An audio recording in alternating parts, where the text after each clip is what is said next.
Kevin Sidebottom. I'm a speaker, author, and trainer, and I go around and teach sales organizations how to install the right process to sell more efficiently, make more sales, make more money, and generate more influence. Today, I want to talk to you about how to increase sales without lowering price. That's right. We want to increase our sales without lowering price, because when you lower price and you lose margin, nobody wins, because something has to happen. Whether you pull out some of your quality or whatever, the cheapest price is not the best value. So we want to sell on value. And that's what we're going to talk about today. And now let's get into what you have to do to increase sales without lowering your price. And here's what it is. Install a process. And that's right. I said install a process. No sexiness to it. No rings and bells and all that other stuff. It's a simple process. And here's why.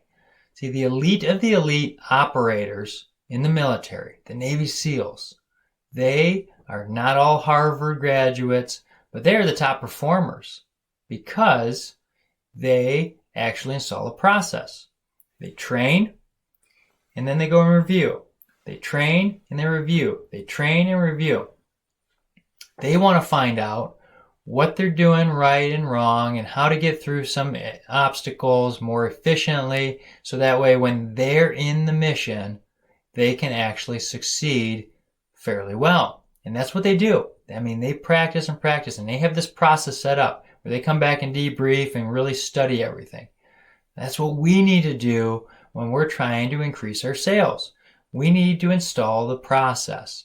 And whether you already have a process that needs a tweak to it or need a new process, you got to make sure it's answering the 5 buying decisions that the customer has. Okay? Now let's get into what that looks like. So the first buying decision is the salesperson. That's right. We need to make sure that when they come in and meet with us, they like us, they trust us, and know that we can help them. By installing the right process, we do that. And by doing that process over and over again, guess what happens? We become more efficient and we sell faster, increase sales because we can move forward. So, what are you doing to making sure you're getting these 3 questions of do I like you, do I trust you, and how can you help me answered? That's up to you to figure that out. But I can give you a roadmap here. The first way to do that is make sure that your team is investing in learning about the customer, building rapport. Now, that's not just finding one little thing and finding common ground and then latching onto it. It's constantly trying to learn about the customer and understand what their situation is, what their issues are, and what are the ramifications. When we're studying that and learning about that, that's going to be a powerful tool for us and how we actually grow our sales. Number 2 buying decision is the organization. We need to sell our organization before we even sell our product and service, because there's tons of products and services out there, but there's only one of our organizations, and how well it supports the customer is what they're really looking forward to. That's right. They count on that service. Maybe it's a warranty, maybe it's service updates. What is the organization doing to add value to the customer? That's what they care about. Just like the salesperson.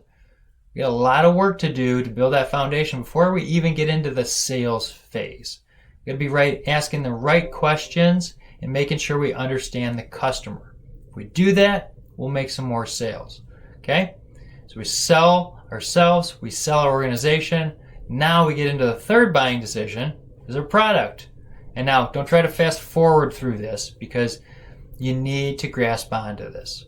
A lot of sales organizations fail right here because they try to sell features and benefits. Well, customers don't buy features and benefits.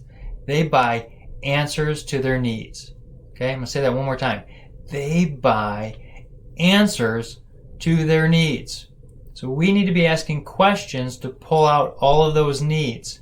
We also need to link up what our product and service does to answer those needs.